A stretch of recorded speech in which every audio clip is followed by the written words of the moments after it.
birashoboka ko ejo hawe hashize uri isuzugurwa, ariko aho Imana iri kukujyana ntabwo ari aho uzaba uri isuzugurwa. Ibya kera ntimubyibuke kandi ibyashize mwe kubyitaho.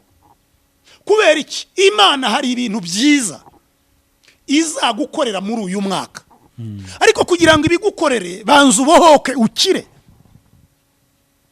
Ibikomere bya 2025 wibyinjira na 2026. Yego.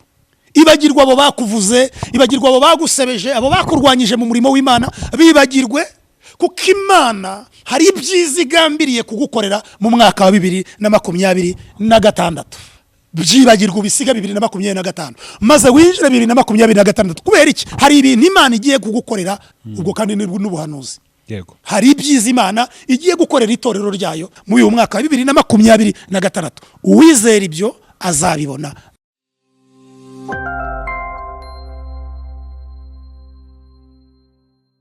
Yes, kandi ngusuza kandi ngushimira ko warisemo iyi channel. Kuri kamera ndi kumwe na Bishop Gerard Mugisha. Nishimiye ko kwakira umukozi w'Imana. Ndishimiye cyane Evode kuba turi kumwe. Kandi n'umugisha ukomeye shuje abakunzi bacu ku Isezerano TV. Imana ibaho umugisha kandi irusheho kubagwiriza amaboko. Amen. Mboneraho kubifuriza umwaka mushya muhire. Noheli yo yararangiye umwaka mushya muhire wa 2026. Bazawurye ntuzabarye, bazabonemo ishya n'ihirwe. Imigisha Imana itanga izabomeho. Amen. Murakoze. Yego. Ese ubundi Noheli sobanuye iki kuri wowe nka Bishop? Mbo numva ari anniversaire. Na anniversaire yo nuko umuntu agira anniversaire. Nuko je mbifata. Numva ari anniversaire y'umwami wacu nyine kwizihiza umunsi yavukiyeho. Ni nkuko nanjye mfite itariki navukiyeho. Ubona ari ngombwa kuyizihiza? Mbona ari ngombwa ku giti cyanjye. Mbona ari ngombwa nuko hari igihe tuyizihiza dukora nabi. Ni gute rero umukristo akwiye kwizihiza Noheli? Umukristo akwiye kuba ayizihiza mu buryo bwo kwitunganya, kuko Kristo yari yavukiye isi cyangwa se yavukiye gucungura abantu. Ni nayo message marayika yahaye Mariya, aramubwira ngo uzabyara umwana uzamwite Yesu kuko ari we uzakiza abantu be ibyaha. Rero ni umunsi abakristo bibukiraho, umunsi wo gucungurwa kwabo cyangwa se umunsi agakiza kari kaje mu isi. Rero icyo abantu bakwiye kuyizihiza bakora ntabwo ari ukunywa no kurya no kwambara, ahubwo twagakwiye kuba turimbisha umuntu w'imbere. Twakabaye kuba tureba ubusabane, ubucuti, uko tubanye n'Imana. Haba hari ibyatujyanye kure y'Imana tukabikuraho tukegera Imana. Numva ari ubwo buryo bwanjye jewe nabivugamo. Yego. Ese ubundi wenda uretse na Noheli muri iyi minsi mikuru isoza umwaka, wana abantu benshi baba bari mu birori, yaba Noheli yaba ubunane, ubundi umukristo akwiye kuyitwaramo gute muri rusange? Mbajije neza Evode. Yego. Wari ugikomeza? Impamvu nayo bikwaje nuko biba ari iminsi yo kwinezeza muri rusange. Ntabwo ari umukristo. Ntabwo ari byo. Nyine abantu bumva ko ari iminsi yo kurya, ukanagira ngo abantu rimwe na rimwe ntibigeze barya. Ariko ubundi abantu ku impamvu turiho nuko turya. Ni nuko tunywa, biterwa n'ibyo umuntu anywa mu buryo butandukanye. Ariko icyo shaka kuvuga, ntabwo iminsi mikuru ikwiye kubiha umukristo, ikwiye gufata umwanya wa mbere wo gusesagura. Kuko ubu urabona turava muri iyi minsi mikuru twinjira mu itangira ry'amashuri y'abana. Benshi rero usanga n'icyo bari bafite barakimariye muri iyo minsi mikuru, ngo nijye ubunane, ngo nijye Noheli. Ariko ntabwo ariko bikwiriye ku mukristo. Ngiye mvuga mu ruhande rwanjye rwabo tubana mu byerekeranye n'iyobokamana cyangwa n'imyemerere. Ku bwanjye umukristo akwiye kubaho ubuzima n'ubundi umukristo agomba kuba hanezerewe n'ubundi, kuko biravuga ngo n'ubundi mwishime munezerwe mu mwami. Twebwe ntabwo umunezero wacu ari iminsi, ntabwo ari umpera z'umwaka, twebwe tunezererwa mu mwami. Yego. Mwabyumvise? Nta hantu namwe Bibiliya yemerera umukristo kunezererwa ahandi hatari mu mwami. Mwabyumvise? Nimba watetse ibyo ngibyo ubikore nk'umuntu uri mu mwami. Nimba hari umunsi mukuru uri mu rugo rwawe, ariko ubikore nk'umuntu uri mu mwami, munezererwe mu mwami iminsi yose. Rero icyo shaka kuvuga ku mukristo ntabwo ari ugufata ubutunzi ngo busesagure ugura ibintu runaka. Ahubwo ushobora kwibaza nk'umukristo. Hari abantu bapostinga utuntu twiza nkanatureba, ariko nkibaza se utu tuntu message iri muri mind, iri mu mitima yacu. ukabona ati ndashima Imana ko yandinze. Ku mukristo icya mbere ni ugutekereza ubukristo bwanjye uyu mwaka utangiye ukaba usoje nabanye nte n'Imana. Ese nagenze uko bikwiriye mu muhamagara Imana yampamagaye, mu murimo w'Imana nagenze uko bikwiriye. Abadafite imirimo bakorera Imana b'abakristo, ese ubukristo bwanjye buracyari buzima mu maso y'Imana? Nicyo umukristo akwiye kuba yimaza. Ntabwo dukwiye kuba dufeta umwaka kuko umwaka urangiye, ahubwo nk'umukristo ukwiye kwibaza ko Imana yandinze muri uyu mwaka, ikangaburira, ikandindira abana, ikandinda na famiye yanjye. Ariko se jyewe nagerageje gukora ibinezeza Imana? Icyo nicyo ukwiye kuba nibaza, ni nacyo nkwiriye kuba nibaza. Noneho wasanga hari ibyo utakoze ugafata rya jambo rivuga ngo ibuka aho wavuye ukagwa maze wihane. Yego. Sibyo? Ukareba aho wavuye ukagwa maze ukihana. Hanyuma ugatangira umwaka ufite intego nshya. Ndabizi hari bene data birashoboka ko ashobora kuba yarahuye n'urugamba rukomeye, kuko jyewe ubuzima bw'isi bugizwe n'ibihe bibiri, ni igihe cy'imisozi n'igihe cy'amataba, ni igihe cyo gushima n'igihe cyo kurira. Niyo mpamvu uyu munsi umuntu abaseka ariko ejo umuntu akabarira n'ibintu bibiri. Nta muntu n'umwe ibyo bihe bitabaho ku isi, yaba ari abami, yaba ari abategetsi bategeka isi. Hari igihe cyo kuvuga ngo zana, hari igihe cyo ibintu biba byanze. Rero uribaza ati nk'umukristo, uribaza uti Imana nayibereye ne, nagendanye nayo gute muri uyu mwaka, nakoze ibiki? Ese umwaka ngiye gutangira nizihe ngamba? Nibyo dufite gahunda yo kwiteza imbere, dufite gahunda yo gukora amakwe, yo gushaka no gushakwa, nibyo dufite gahunda yo gufungura ama business, nibyo dufite gahunda yo kuzagera ku bintu bikomeye. Ariko ibyo bintu bikomeye tubanze kubaha Imana, kuko Bibiliya iravuga ngo kubaha Imana ni ryo shingiro ry'ubwenge. Nukuvuga ngo mbere yo gutekereza business uzakora mu mwaka utaha, banza utoze ubuzima bwawe, banza kubaha Imana. Yego. Abyumvise? Kuko kubaha Imana nibwo bwenge, kandi kuva mu byaha niko kujijuka. Banza kubaha Imana, hanyuma ukurikizeho ngo nzajya muri Amerika, nzajya Dubai n'ahandi hatandukanye. Ariko wabanje kubaha iki? Imana. Rero numva agiye nk'umukristo, intego nziza y'umukristo kuri bonane nukuvuga ngo ntangiye umwaka ariko mutangirane kubaha Imana no kuyitinya. Kubaha Imana no kuyitinya, ntangira n'umwaka kubaha Imana no kuyitinya. Birashoboka ko hari igihe ubuzima bw'umuntu ashiduka yaratinyutse Imana, wumva nta kintu ibintu by'Imana bikikubwiye, wumva utagitinya Imana, wumva wikorera ibyaha uko wishakiye. Ariko byaba byiza nk'umukristo atangiye umwaka afite ingamba zo kubaha Imana no kuyitinya. Sibyo? Yego. Hanyuma ibyo numva ari wo mushinga mwiza ku mukristo. Hanyuma tugakurikizaho gushaka, tugakurikizaho kubyara n'indi mishinga myinshi dufite muri twebwe. Ariko iyo tutabanje kubaha Imana, umwaka tutangira tunezerewe ariko tukazawusoza turira, tusoza tuvuza induru, dukubita amadebe, dufungura amashampanye, tukazawusoza abo twabanaga tutari kumwe nabo, tukazawusoza turi mu magereza, tukazawusoza tutakiri kumwe n'imiryango yacu, tukazawusoza bamwe baranapfuye. Hari uwahita asubiza ati se pasiteri, abantu bose ntibapfa? Ariko umwami yaravuze, Bibiliya iravuga ngo hahirwa bapfa bapfira mu mwami, umwuka atiye baruhuka imiruho n'imihati. Kandi urupfu ku bakristo ni ugusinzira. Rero biratandukanye. Rero ibyiza nuko imishinga yose dufite, iterambere ryose dufite mu gihugu cy'u Rwanda, twabanzamo kubaha Imana ndetse no kuyitinya. Yego. Ibi ngibi ubona abantu bayitinyutse, umuntu yikorera ibyo ashatse, akavuga ibyo ashatse, akitwara uko ashatse, akumva ntacyo bimutwaye, akavuga ibyo ashatse ku bakozi b'Imana kumva ntacyo bimutwaye. Biriya byose bikururira igihugu umuvumo. Biriya byose bikurura umujinya w'Imana. Yego. Iyo habonetse kutinyuka Imana no kutayubaha mu gihugu, umugisha urabura. Kandi buriya hari igihe abantu bitiranya umugisha. Umugisha hari igihe abantu bawutekerereza muri ibi bintu bituzengurutse.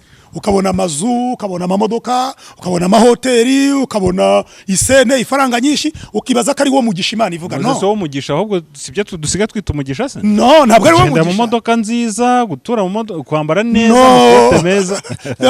Evodi, oya da, ntabwo ari byo. Ntabwo ari byo. Umugisha no uherero bwisho. Hari umugahanga wanditse muri Bibiliya aravuga ngo kuca abakiranirwa bagubwa neza.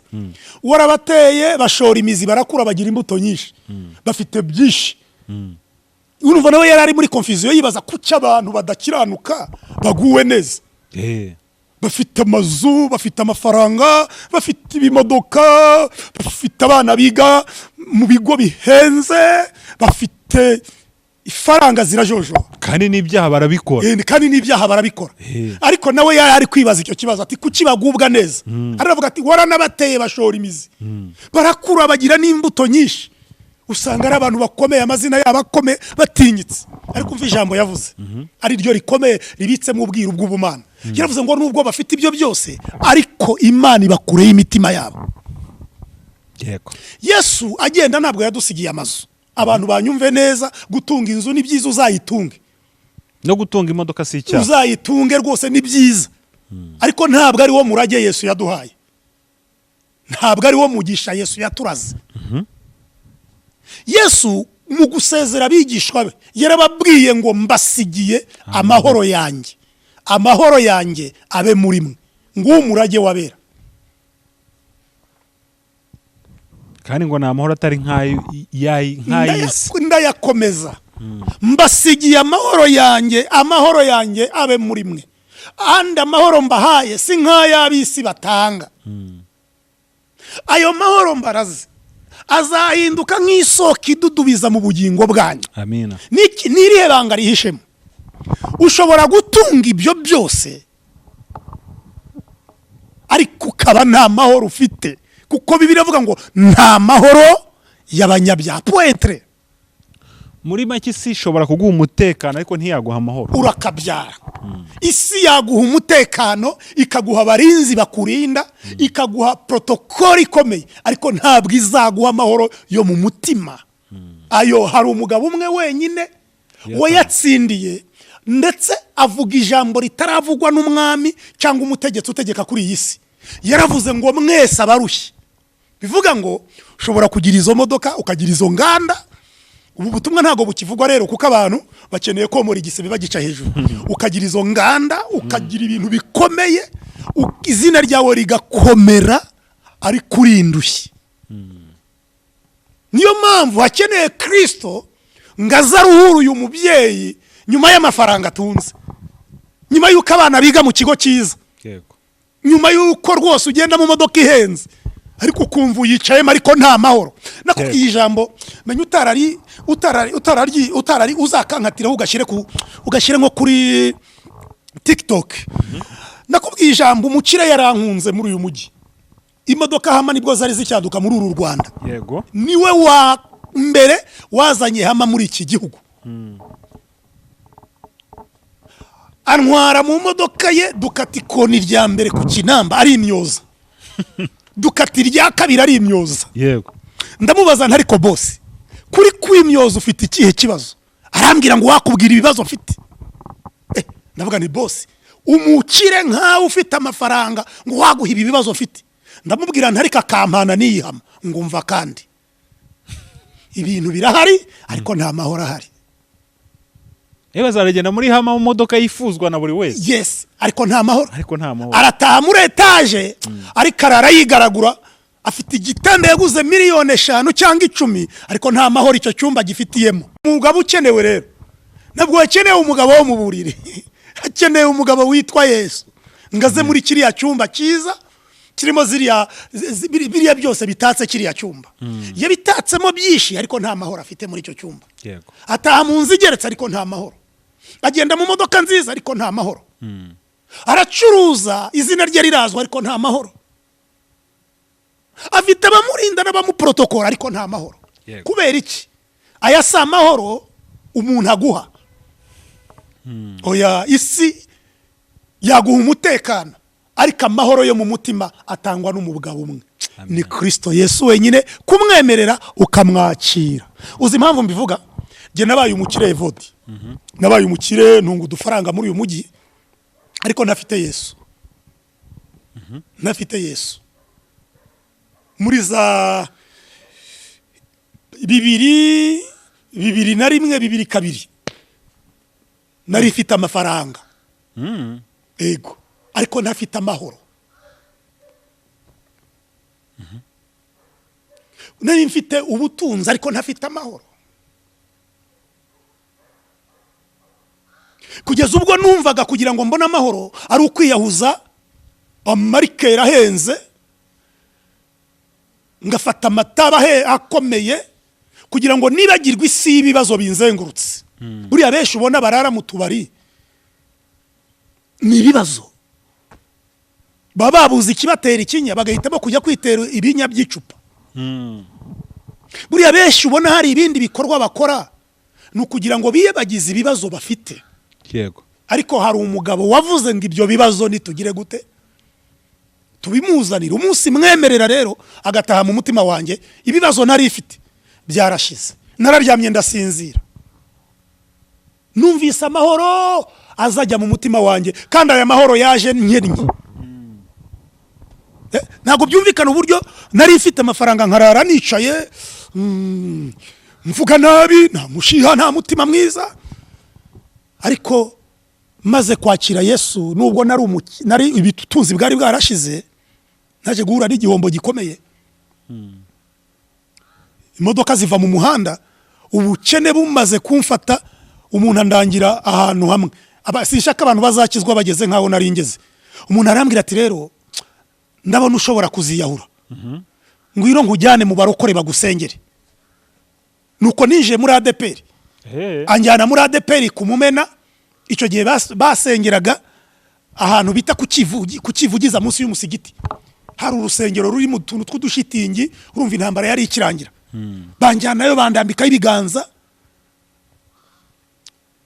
barasenga, numva nakiriye Kristo. Kristo mbere ibyiringiro, ubwo numvaga nta kindi sigaje kuba amafaranga arangiye, igisigaye ngiye gupfa. Ariko ndongera mbaho, numva amahoro aje muri jye. Amen. Ndaryama ndasinzira, ibyo nararaga ndota binyirukankana bimvaho. Irizozi bipfuye, buriya inzozi zipfuye ntago zikangwa n'igitanda cyiza. Dayimoni ntago zitinya igitanda cyiza. Dayimoni ntizitinya inzigeretse. Dayimoni ntago zitinya amashuri.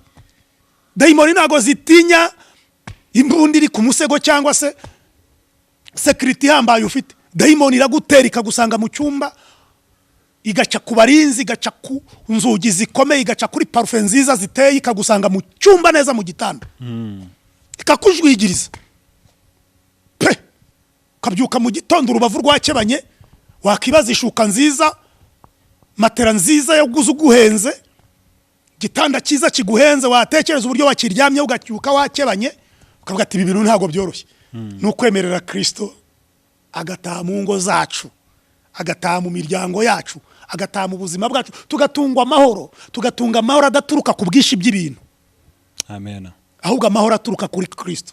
Amen. Kuko hari n'abakristo nabonye bashima Imana. Ndabizi ubu mwiriri joro rya bonane abakristo bazafata za envelope, nuzi ko tuzitanga cyane, ubu bari kuzitanga. Uzaratanga. None usanga umuntu afashe mikoro ngo ndashima Imana ko yampaye inzu, ngo ndashima Imana ko yampaye ngo umugore, ngo ndashima Imana ko yampaye akazi. Ibyo nabisi yarabibakoreye kandi batayishima. No, umuntu akwiye gushima iki? Nicyo ngira ngo nkubwire. Karebu mwene Yefune Yego. yavuze ijambo rikomeye. Yaravuze ngo mfite imyaka 45, ubu ngejeje imyaka 85. Uko imbaraga zanjye zanganaga icyo gihe, n'uyu munsi niko zikiri. Nkatako jewe ishimwe ryanjye rya mbere, ntago nashima amazu, kuko ushobora gusanga inzu ndi gushima ari nk'ikiraro kuza abandi bubatse. Burya hari uwaba wicaye aragahita avuga ati ko se buriya nawe arashima agafite inzu. Afite inzu kuko hari abantu bubatse, my friend. Unde yireba nk'igikoni akavuga ati kiriya gikoni burase koko nicyo aje gushima. Yego. Nge rero ishimwe ryanjye rya mbere, uwo nijya ariko ni igitekerezo cyanjye kidakuraho icy'abandi.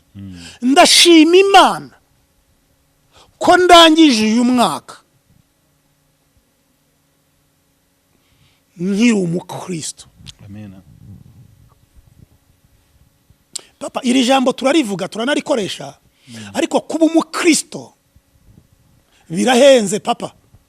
Uzi ko wanditse Bibiliya yavuze ngo uhereye ku gihe cya Yohana Umubatiza ubwami bw'Imana buratwaranirwa kandi intwarane zibugishamwo imbaraga. None abantu bari kutubwira ko umuntu asimbuka rimwe ngo akabarikandagiyemo. Uzi ko ijuru twarihinduye nk'ijuru rya Kamonyi, kandi n'irya Kamonyi rigusaba gukatisha Nyabugogo. Ndashima Imana ko muri uyu mwaka Imana yandinze. Muri benshi bashubiye inyuma, muri benshi bagwaga, muri benshi bananiwe. Ngashima Imana ko ubugingo bwanjye bukiri buzima mu maso y'Imana. Maze nitumara, kuko uzasanga mu mashimwe yose abantu bavuze nta kintu cyerekeranye n'ubugingo. Imana yankoreye ubukwe bw'igitangaza. Ubu se nakora ubukwe nk'ubwande? Ko hari abantu bakoze ubukwe muri uyu umujyi ukajwigira. Nk'uwo muntu wakoreye ubukwe nk'ahantu twicaye koko. Reba nk'aha hantu. Rero icyambere bene data, amashimwe abera duhorana ntabwo ari ay'ibintu bifatika by'ubu buzima, kuko iby'ubu buzima barabiturusha rwose. Nujya gushima imodoka urasanga iyawe itamapiyese, abandi bageze ku rwego rw'imodoka agenda itanavuga y'amashanyarazi itanavuga. Amashimwe yacu kugira ngo adacika amazi, turashima Imana ko tukiri bazima mu mwami. Amina. Nyumva ijwi ry'Imana, nyumva ntinyi icyaha. Ndashima Imana ko nyumva ngifite kubaha Imana muri jye. Iri shimwe umukobwa uzarishima ijuru rizatera kashi, ryatera kashi. Iri shimwe rinezeza Imana. Ndashima Imana ko umurimo yampaye uyu mwaka Imana yagiye umfashamo. Hari byinshi byagombaga kunca intege muri uwo murimo. Amashimwe yabera ntabwo ari muri ibi bintu bifatika, nubwo twabikoresha ni byiza. Ariko amashimwe yacu ya mbere, ese aya mashimwe yacu ya mbere agomba kubakira ku muntu w'imbere. Yego. Sibyo? Ndashima Imana ko nagize igihe cy'intege nke, Yesu akongera akangarura. Ubu hari abantu benshi bataye inzu y'Imana. Yesu yarangaruye, angarura mu muhamagara, angarura mu murimo. Iri shimwe ukavuga ubuhamya bwawe bw'uburyo Imana yakurwaniriye ahantu hose wari ugiye, kuko usanga ubuhamya bwacu bujya ku bintu Imana yaramfashije, nkora gutya, bigenda gutya, mbona ibi, mbona amafaranga. Oya, ndashima Imana mu rugamba mutamenye. Burya mu mwuka nari ngiye kunanirwa, iby'Imana byari bigiye kunanira, ariko Kristo araza ahagararana nanjye. Ndacyari umukobwa uhamya, ndacyari umugabo uhamya, ndacyari umusore uhamya. Evode, ngarukiyeho. Ariko amashimwe yacu ya mbere abitse ubugingo. Umwaka urangiye duhagaze gute mu Mana? Twitwaye gute mu murimo w'Imana? Niba iki nakosheje nkwiye gukosora, aho ni amashimwe yacu ari. Yego. Nabyumva? Naho najya mu bitenge tuzaseba, kuko abandi bageze kuri superi ya 300, twe turacyari ku bitenge by'ibihumbi 30. Bageze kuri za superi ziri muri 400, 300. Amashimwe yacu abitse mu gakiza. Yego. Murakoze. Bisho, wenda n'ubundi twakomeje kujya muri uwo mujyo, turimo turinjira mu mwaka wa 2026. Ndagira ngo aba bantu wenda naho tuza gusoreza uduhe ijambo rishobora kuzayobora iriya minsi 360 ningahe ituri imbere. Ya, urakoze cyane Evode. Ijambo buri gihe rimba ku mutima kandi numva ari isezerano ry'abera, ni Yesaya 43 umurongo wa 18. Nta muntu utagira hahise. Yego. Ya, ndabona wahageze, nuhagera umbwire tuhavugeho. Ariko impamvu iyo message ari bwo butumwa numva bukomeza kunyuzura, bukomeza gukomeresha itorero ndetse n'abera b'Imana. Nuko ubwo butumwa buri munsi mpora mwumva buza muri jye. Yego, reka tuhasome. Yesaya ibice 43 umurongo wa 18. Haranditse ngo ibya kera ntimubyibuke, kandi byashize mwe kubyitaho. Amen. Haleluya. Amen. Buriya iyo ushaka kwakira ibintu bishya, ubanza kwibagirwa ibyahise. Y'Imana ibwira Abayisiraheli babwira ngo ibya kera ntimubyibuke, nuko mu kwibuka ibyakubayeho ejo hashize bikubuza kwakira n'ibindi bishya Imana igiye kuguha. Amen. Birashoboka ko ejo hawe hashize uri insuzugurwa, ariko aho Imana iri kukujyana ntabwo ari aho uzaba uri insuzugurwa. Uri kunkurikira? Ndagukurikira. Rero kugira ngo wakire ibintu bishya nuko hari ibintu wibagirwa. Mu bintu bikomeye nabonye Satani akoresha ni ukudushyira mu mitwe yacu guhora tuzirikana ibibi abantu badukoreye, ibibi twakorewe n'inshuti cyangwa abantu twari twizeye. Rero iyo ukomeza kuzirikana ibibi bikubuza kwinjira aho Imana ishaka kugutwara. Icyo ndi kuvuga rero ngiki, tugiye kuva mu mwaka wa 2025 twinjira 2026. Ntuhinjirana inzangano, abantu bareke kwinjirana amashyari 2026. Yamvuze ibi nanjye nzamugirana. Ibya kera ntimubyibuke kandi byashize mwe kubyitaho. Kubera iki? Imana hari ibintu byiza izagukorera muri uyu mwaka. Ariko kugira ngo ibigukorere banza ubohoke ukire. Ibikomere bya 2025 wibyinjirana 2026. Yego. Ibagirwa abo bakuvuze, ibagirwa abo bagusebeje, abo bakurwanyije mu murimo w'Imana, bibagirwe kuko Imana hari ibyiza igambiriye kugukorera mu mwaka wa 2026. Ndumva ijambo rindimo ari iryo, hari ibyiza Imana izakorera abayisenga muri 2026. Hari ibyiza Imana izakorera itorero 2026. Amatorero azafungurwa, amatorero azafungurwa, insengero zizongera zifungurwe, abantu bazongera bakorera Imana mu buryo budasanzwe. Ariko kugira ngo tushobore kwakira ibyo byiza Imana iduteguriye, ibyiza Imana iri kudutekerezaho muri 2026, banza wibagirwa abo bose ibikomere wagiriye 2025 wibyinjirana 2026. Abakuvuze, abagusebeje, abatumye wirukanwa mu kazi, abo bose bagize ibyo bakora bitari byiza, byibagirwa ubisiga 2025 maze winjire 2026. Kubera iki? Hari ibintu Imana igiye kugukorera bisha. Dufite isezerano rivuga ngo nzibyo nigibwira kubagirira ni byiza ntabwo ari ibibi, kugira ngo mbareme mu mutima w'ibyiza muzabona hanyuma. Imana hari ibyiza izadukorera, izakorera itorero 2026. Ariko kugira ngo ibyo byiza Imana ibikore, hari iby'itorero rikwiye kuvamo. Itorero rive muri ayo macakubiri, itorero rive muri ibyo bintu by'amatiku, itorero rive muri ibyo bintu. Iyo mvuga itorero nge nawe Evode, Yego. Abakristo tuve muri ibyo bintu by'amashyari, tuve muri ibyo bintu byo kugambanirana, ibya kera tubyibagirwe, kubera ko Imana igambiriye kudukorera ibintu bishya. Twinjire 2026 turi itorero rya Kristo rifite ibihamya. Twinjire 2026 turi abakozi b'Imana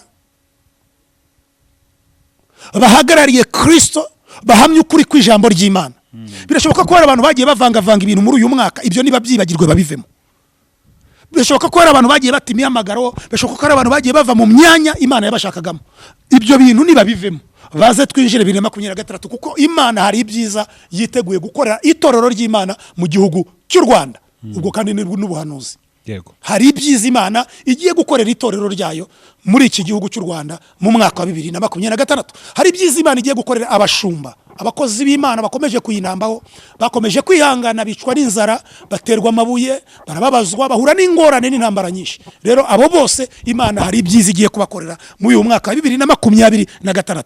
Uwizera ibyo azabibona mu izina rya Yesu. Amen. Yego.